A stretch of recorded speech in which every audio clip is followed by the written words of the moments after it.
Okay, well, I guess we're just gonna bounce now into topic number two, which is all about self-love because I feel, and I think you feel the same way, Crystal, is like every single woman has to work on that daily and has that struggle of like self-love. And when I say self-love, I'm talking self-love, self-respect, like all the selves, compassion, all the things about for you that self-love. It's like a big bubble to me. What do you think is in that bubble? You said self-respect, self-compassion, Self-awareness. Um, oh my self-worth. God. There's always nine. I have Oh, there's nine of them. nine. There is. And why am I drawing a blank? Because you just asked me on the spot and I'm like, yeah, there's like nine. For me, there's nine. There could be more, there could be less. I'm not sure. But for me, there's like nine of all the Okay. self things. Yeah. Do we say self respect? No, I don't think you just said self-respect. And just all those self things. So that to me is like encompasses all of like self love. I never thought of it like that, to be honest. Yeah. Well, that's why I always viewed it because there's so many things like, yeah, there's so many things that we can work on for ourselves. And I feel like when we don't come from a place and working on our self-love and making decisions based on for us our needs coming from our heart center, and then we are always making decisions based on like people pleasing external factors, we've talked about this before, what you should be doing, those kind of things, it really makes your decisions harder, and it makes you do things you're not necessarily doing, so it always kind of shifts your energy and scatters your energy a bit, and it's harder to connect with yourself and your team and your manifestation in order to like receive. It's kind of wishy-washy. You're doing things that don't feel good and you're listening to other things, external things, instead of what you truly truly want, so the universe is like, you know Hmm. Okay. So then how do you think that self-love affects your energy when you're manifesting? well, I feel when we have good self-love and we're listening to our needs and not always, like, obviously you're going to put other people first at certain times, but if you're always putting yourself on the back burner, I feel And like when most you mothers do. I mean, like, if we have yes, mothers here, or people that are going to become mothers soon, you know, yeah, pay and that's attention. hard. I Yeah. feel like what you get, you physically first, then I feel like you're getting burnt out. Resentment kicks in because your needs aren't being fulfilled. It doesn't matter who you are as a human, our needs need to be filled, and we need to be uplifted and our cup full, and doing things that make us feel good about ourselves. And if we stop doing that and putting us on the back, your energy becomes like, I feel like that lower vibrational, what we are talking about earlier, Yeah. and I feel like it's harder to pick yourself up back up. It's harder to even want good things for yourself. Like internally, deep down, you're like, oh, I really want this. But externally and intrinsically, motivationally, are you going to take those steps? Are you going to listen to yourself and your team to move forward? So I feel like it just kind of pauses everything for you, and you just kind of repeat the same patterns and the same things over and over. When you have kids, it's called mom guilt, Yeah. where So how do you you you handle don't. your mom guilt? Like, how do you instill self love with yourself and take care of yourself? I Plus, I do personally didn't. and what happened to you? Well, Did that is fucking that look what at me. happened? Like, look at me.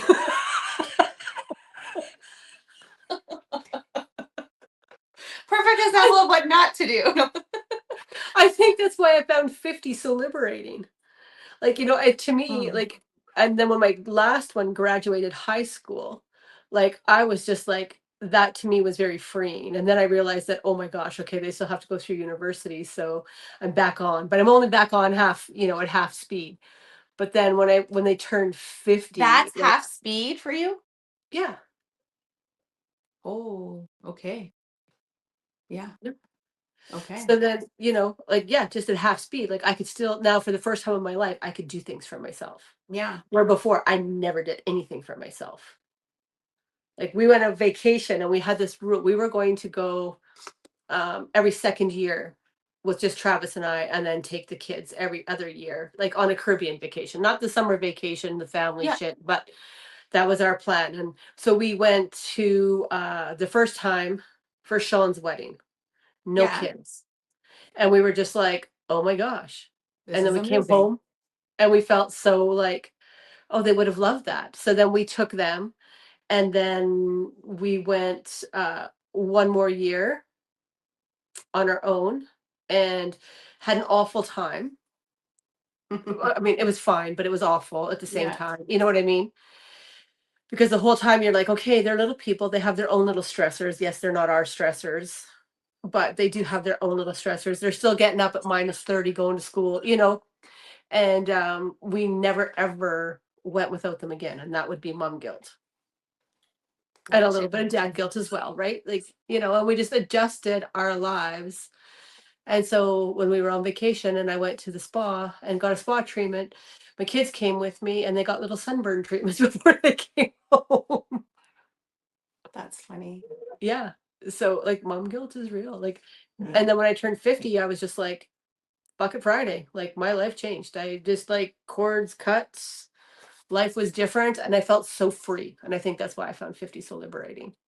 Okay, so can we backtrack a bit? Did you start getting burnt out, depleted, and having a little bit of resentment feelings then? Maybe like not fully towards your family or kids, but also towards yourself for not putting yourself first, like a little bit of It both? never occurred to me when my kids were little to put myself first. Because this was my life. Yeah.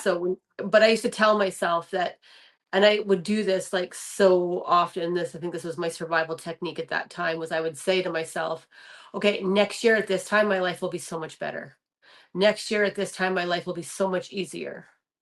And so that is how I survived. I mean, you might not know, but like for those that are listening, I had 3 kids under the age of 3. My husband was out of town all the time working. We had just built a huge company and it was go, go, go. We built like I don't know what it was, like a 6,000 square foot house on 5 acres that I had to try and maintain. And my life was a shit show. It was go, go, go. So if you weren't like the kids would go to bed and then I would cut grass and do landscaping until like 10, 11 at night, get up with the kids, shower at 6 a.m. and go again.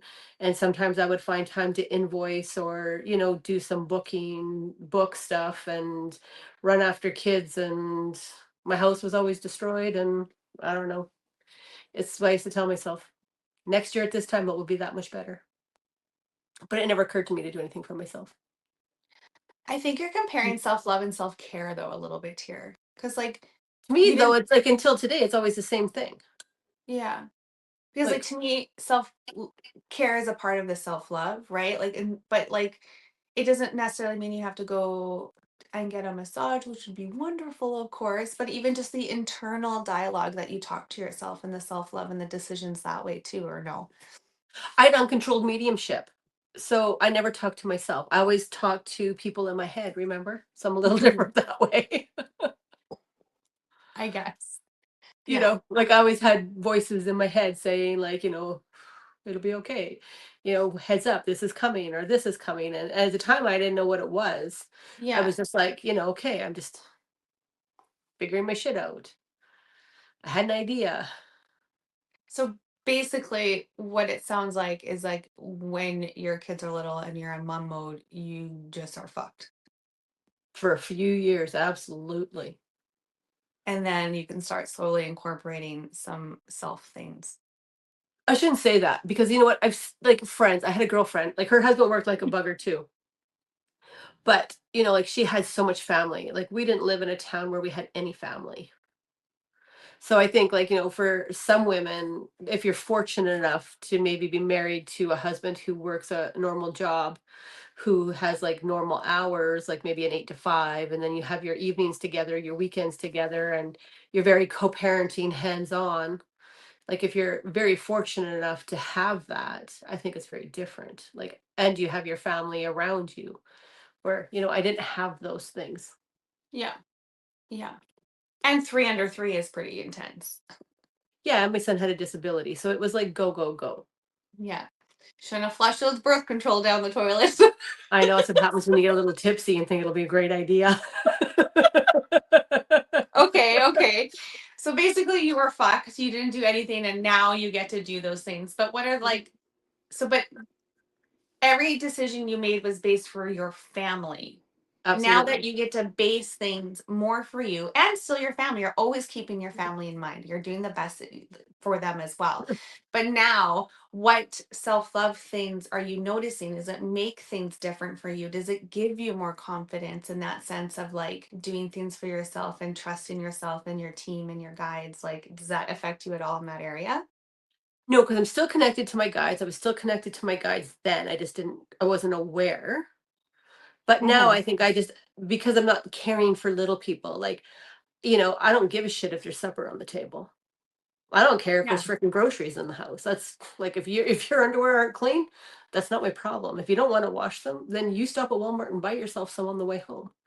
Like so if I want to go somewhere, like if I decide, I'm gonna come see Randy and we're gonna work on some stuff, I just pack my bag and walk out the door. Hmm. And if he's got work or he's got stuff to figure out, like that's his problem. I don't figure out anything. Where before, I would have really had to decide if it was worth it because I would have had to plan for the pets. I would have had to plan for the kids. Like I just wouldn't have been able to do that. Who could come watch my kids in case he gets called to work? And so I was just like hostage in my house. Hmm. And then when I have teens, then I was like, okay, I was like a crazy helicopter parent. So, I'm always stood by my phone, like live by my phone. And I still do. Like if the kids are in the city and they're saying, hey mom, we're gonna go out and have Wing Wednesday and have a couple drinks, like I will go into the city and DD them home and stay in Yeah. the city with them for the night. Okay. But I guess do you feel that when you don't have self-love for yourself and the respect and make decisions internally for yourself going forward, do you feel that it does have a disconnect for you energetically and the confidence to make decisions based on yourself, not based on what you should do in people pleasing and external factors?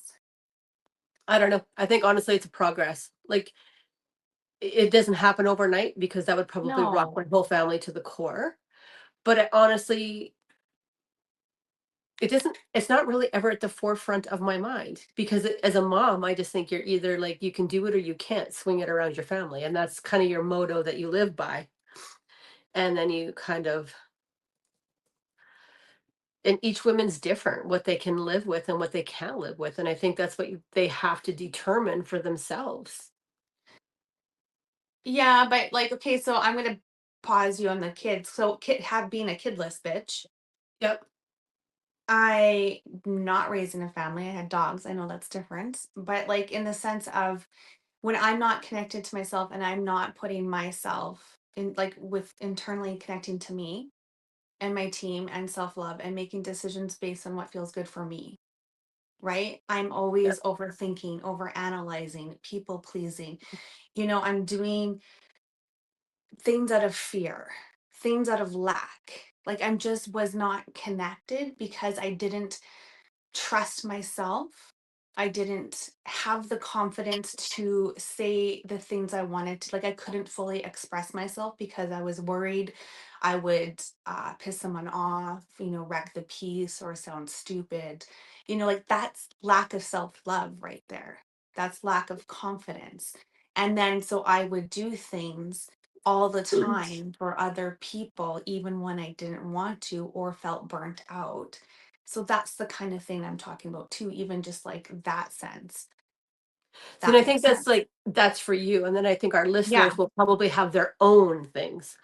Yeah. Like, and then you have fear of rejection, fear of not being enough. Like, that to me is all tied into self love. See, and I just think like sometimes like for me having kids having business, like I just think of myself, I was just in survival mode, and when Yeah. you're in Because you had to survival go, mode go, go, I'm go, not go. thinking of any of that stuff. and Yeah. and I think to this day like I still don't really weigh that heavy into that stuff, like my own personal, I just, if I want Yeah. to do it I do it, if it feels good I do it, and if I don't I don't. And that's where I'm at, and I'm kind of a simple creature in that regard. And it never was because I was Yeah. always, ever since I was little, I was always like the people pleaser, like putting everyone else's needs first. So I didn't know how to do things for myself that felt good. Yeah, and Like, I could tell a bitch to fuck off right to her face in 2 seconds, and it don't phase me. And that's just because yeah. I always I having a mean, full plate, right? Like, so I know what's gonna tip my plate over and what I can yeah. handle, and it's just like, nope, not doing that today. Yeah. Yeah. So yeah, that's what I was meaning in terms of self-love, and then you make decisions that you don't really want to make, or do things you don't really want to do. Yeah. Yeah, and I think as a mother, you do that every day. Yeah. And as a kidless bitch, we have a little bit more of that freedom to work on our personal development, to work on our self-love more, to notice those things. But it took me a long time to notice those things about Yeah. myself for sure. I think Yeah. I'm probably just like honestly at 50 years old with my kids growing and leaving home where I was kind of faced with some of that stuff not too long ago. And then, so I'm kind of starting 30 years You're later than you. Yeah, you're starting I that's the kind of crazy thing. I was just Yep. gonna say you're starting it now, where I started it earlier, but yeah, because you're in survival mode. And it's so that's what I was referring to, like self-love and making decisions not based on you, internally, your heart center. And that's can kind of for me, it kind of fumbled me. And it took me a long time to admit what I really wanted to manifest, how I really wanted to live my life, right? That's why it took me till I was like 35 to say, no, this is what I want. Yeah. See, like up until 5 years ago, like all I wanted to manifest was enough money to pay for my mortgage, a vacation, and groceries on the table, and some extra money to help the kids through university. Like, that was my whole life. Like that's Yeah. Yeah. the kids need volleyball shoes, ooh, let's manifest some extra money, that was Yeah. like, my sole focus. So I was always manifesting from survival mode. I wasn't Yeah. always walking around with like this super peg up my ass going, I'm vibrating at 10 today. Let's manifest. No, none of us. Well, I mean, some people are, I guess. I No, should knock it because you know what? When you are high vibrational, like I mean, like you do feel good. So I you do won't feel good, say and too the much. people who are not high vibrational in that moment really don't like the high vibe people. They're more annoyed at the moment. All the high And vibe people, this is where they end our video. Click. whatever. We fluctuate. All of us fluctuate. It's just a part of life. Sometimes I'm low, sometimes Crystal's low, sometimes I'm high. The only time we're really high together on vibe is when we're together And physically then in it's person. And then like, whoa, watch out. so my poor son, we were with him last week. And so I said to him at the end, I was like, so cool. Are you gonna be like so happy that we are like leaving you? And you get your space back and we're not annoying you with our laughs and our giggles anymore? And he's like, well, it'll be a little bit of both. I was like, you're so diplomatic. Poor Cole. Okay, so I guess I wasn't like getting to the point where I was getting about self-love. Hopefully I did. But like I have three, if you're in the self-love journey and you're ready to start, like, going within and asking yourself, I have three cheesy questions that you can ask yourself. Let me Oh, know. Well, like you tell me, Crystal, if they're good or cheesy. So this is what I started asking myself. Like, I'm not joking. 2009 was the first time I started self-love journey. So what feels right for me right now? Like, in order, this is the things I'm asking myself when I'm making decisions. okay. So what feels right for me right now? What supports the life I want to create? And what choice honors like my value and my energy? So those are the kind of things I think about before, because if I don't, sometimes even now I still can get into my old trap and my old habit of like just doing things for other people, which doesn't align with me, or which can not make me move forward towards going to what my future. You know what I mean? Like stalling me, like distracting me. Yeah. Okay. Yeah, I guess like for me, I've never really taken the time to ask myself any of those. Like, remember when we were at the food court and I always say, like, I always ask myself, like, if I'm faced between two choices and I visualize them and I'm like, one's here and then like one's here and Hmm. which one's better for me. And then, so Randy and I were at the food court. I really wanted taco time. She was going ultra healthy at this bowl place with chicken and curry and shit. And I was like, So I was like, okay. So then my whenever I get to the mall, I'm like, ooh, Kentucky Fried Chicken. And so then I was like, okay. So I was like, Taco Time, Kentucky Fried Chicken. And so if you can't see me, like one hand's above the other. So they were showing me that Taco Time was better than Kentucky Fried Chicken. So I was like, okay. So I'm like, Taco Time versus what's Randy's eating. And then it showed me that Randy's eating was like higher, better for me, a better choice than what Taco Time was. And then I'm like, that's nice, but fuck it, I don't care. I'm still gonna have Taco Time. So I totally threw it out the window. And that's how I make my life choices. But I think you're I think you're Yeah, not, you just don't classify it the same. You don't call it self-love because when I you check don't. in with your team all the time, you check in with your team and yourself all the time before you make a decision. To And me, I always that's say, showing yeah. self-love. And I always say, okay, what's for my highest good? Like, what do I need to do for my highest good? And I'm very much led and guided in that choice. Like, but then I still practice my own free will, like I did at the food court. Like, Yeah. I'm Yeah. not gonna, So it's like, yes, I realize that's better for me. And I don't even have to check in with my team to know that your chicken, rice, and curry is better for me than taco time. But I wanted taco time. So I still didn't care. I didn't have KFC, but I ate taco time. but I think that's self-love though. That's how I categorize that.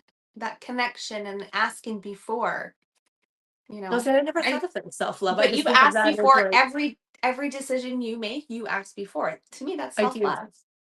With, Oh. obviously that connection piece to your team and spirit and, you know, for So then sure what it is it when is. I choose taco time? Is that self-sabotage?